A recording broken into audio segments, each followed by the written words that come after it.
Hi everyone, my name is Garrett Monroe. I'm the Sell-Side Director at Calder Capital. I am joined with Nick Browning, one of the analysts on the sell-side team. Nick has been with us since an intern. He started right around 3 years ago, intern for 1 year and then going on 2 years as an analyst. As we were thinking about topics for our next video, I've been getting a lot of questions about what is the life like for a Calder analyst or associate, whether it's from clients, business owners, interns, college graduates. So we thought we would ask some questions today with Nick to give everyone an idea of what a day in the life is for a Calder analyst. So Nick, thanks for joining. Yeah, thanks for having me. The first question I have for you to give everyone an idea of what a day is for an analyst at Calder, what kinds of projects or deals do you typically support and what part do you play in moving them forward? Yeah, it's a good question. So the types of projects that we will usually work on, myself and my fellow analysts, we will work on more of these smaller projects. And what that usually entails is working on the valuation materials. So getting the financials from a business owner and taking those and doing our analysis and getting an understanding of what the business is worth, as well as that context of where the business has gotten to get to that point in the valuation. That's number one. And then number two is those pre-market materials that is given to prospective buyers that are NDA processed. So that it just includes an overall kind of understanding of your business in a, I guess, page by page format. That's great.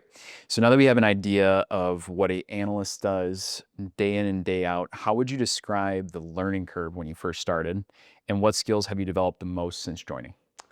Yeah, I would say the learning curve has been part of that with the different types of projects that come through the door.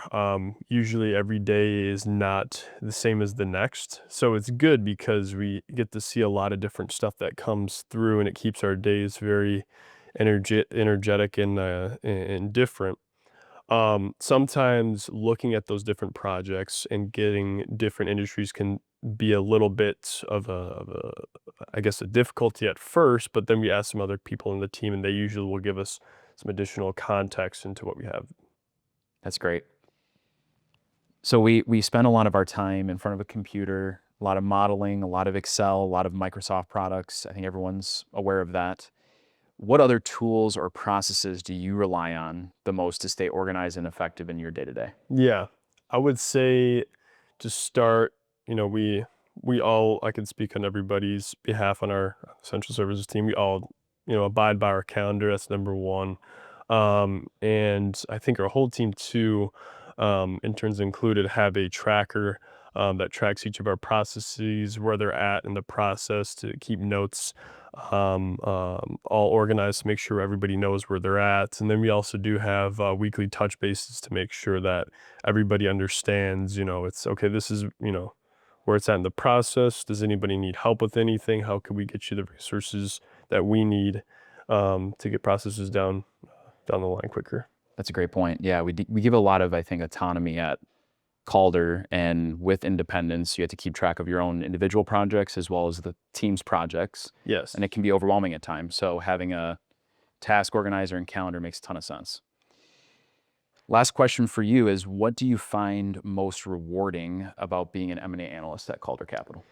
Yeah, I would say the most rewarding piece, it's got to be the sense of explaining concepts that may be a little bit more complicated to some, to be able to explain them in a way that's easily understandable. So for example, if we're taking a prospect through evaluation, explaining why we're doing something the way it is, why we need certain financials or why we need certain data points to be able to get us to the most accurate valuation, and explaining them through that process to where they get to the valuation presentation and we present it and they don't have any questions and they completely understand everything and where they feel like the expert. I think that is super, super encouraging.